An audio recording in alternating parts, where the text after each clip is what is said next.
우리가 다 하나님을 믿고 하나님을 섬기지만 하나님에 대한 오해만큼 우리의 심령을 병들게 하는 것이 없습니다. 가장 고치기 어려운 병 중에 하나가 하나님에 대한 오해입니다. 그것은 우리의 인생관을 병들게 만들고 자아관을 병들게 만들고 어둡고 패배적인 삶을 살도록 만듭니다. 미국 남가주에 가면은 수정교회라는 유명한 교회가 있습니다. 이 교회는 예배당을 유리로 지었다고 해서 이름이 수정교회가 되었습니다. 그 교회의 로버트 슐러 목사님이 수십 년 전에 한국에 집회를 인도하러 온 적이 있습니다. 그런데 한국에 체류하는 동안에 미국에 있는 딸이 교통사고를 당했다는 소식을 듣게 되었습니다. 다리 하나를 절단해야 된다. 이렇게 큰 사고를 당했습니다. 얼마나 놀랐겠습니까? 그래서 부모가 부랴부랴 비행기를 타고 미국으로 돌아가는데 그 아버지가 너무 슬퍼서 화장실 안에 들어가서 소리를 내서 울었다고 합니다. 결국 그 딸은 다리 하나를 절단하게 되고 의족을 달게 되었습니다. 그런데 몇 년 전에 미국의 기독교 TV에서 그 딸의 결혼식 실황을 방송하는 것을 제가 보았습니다. 그 딸이 커가지고 훌륭한 남자를 만나서 이제 결혼식을 올리게 된 것입니다. 얼마나 부모가 기뻤겠습니까? 그 아버지 로버트 슐러 목사님이 직접 주례사를 하는데 그 주례사를 들어보니까 딸에게 왜 너에게 그때 그 사고가 생겼는지 이유는 알 수 없다. 그러나 한 가지 분명한 것은 하나님이 너에게 그렇게 하신 것이 아니라는 사실이다. 저는 그때 그 말을 듣고 큰 은혜를 받았습니다. 정말로 바른 신앙관이요, 바른 인생관이라고 생각을 했습니다. 첫째는 왜 그때 그 일이 생겼는지 모른다고 말한 것입니다. 얼마나 솔직합니까? 모르는 것은 모른다고 말하는 것이 낫습니다. 알기 어려운 일에다가 억지로 신학적인 해석을 갖다 붙이는 것처럼 무익한 일이 없습니다. 구약 성경의 욥기는 인간의 이유 없는 고난에 대한 문제를 다루고 있지 않습니까?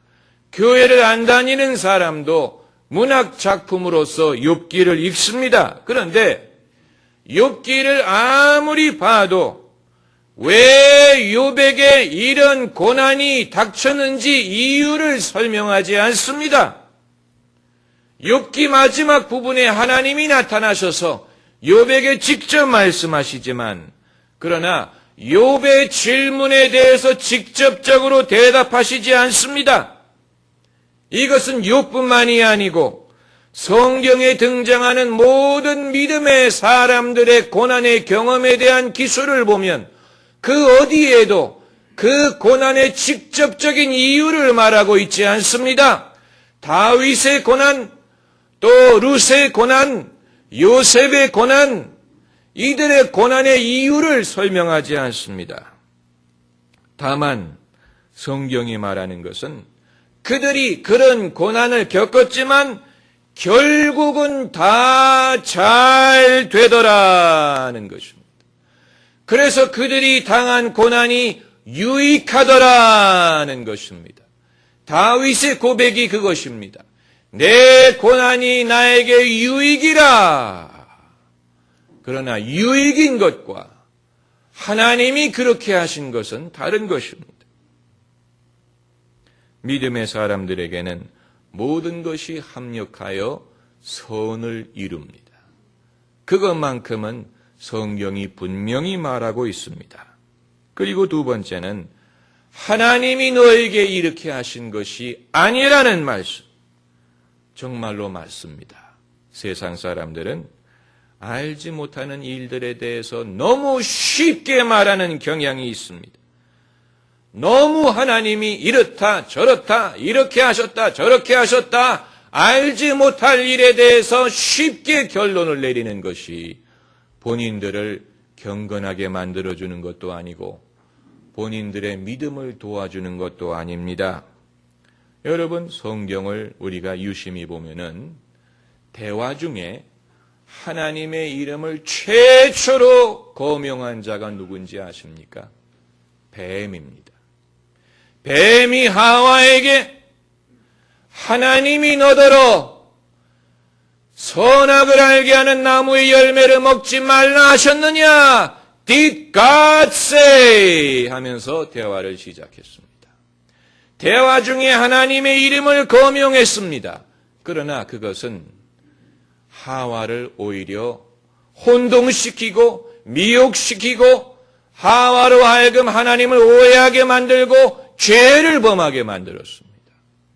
그렇기 때문에 우리가 대화 중에 하나님의 이름을 거명한다고 해서 다 그것이 경건한 것도 아니고 옳은 것도 아니고 우리의 믿음을 도와주는 것도 아닙니다. 차라리 우리가 모르는 부분에 대해서는 침묵하는 것이 낫고 하나님의 뜻을 알지 못하겠거든 인내하고 신뢰하는 것이 낫습니다.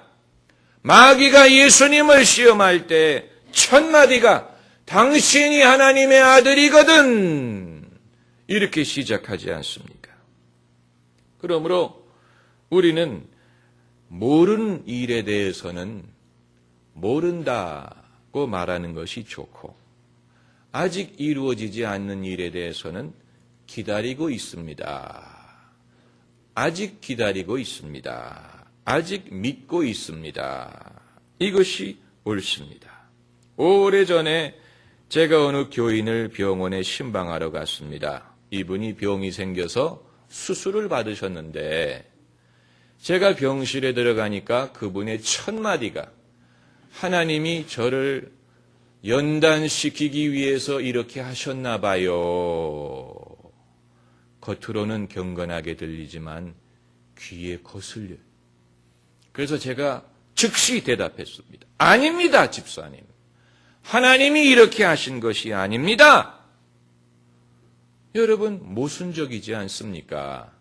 만약에 정말로 하나님이 나에게 이 병을 주셨다고 믿으면 왜 병원에 입원합니까?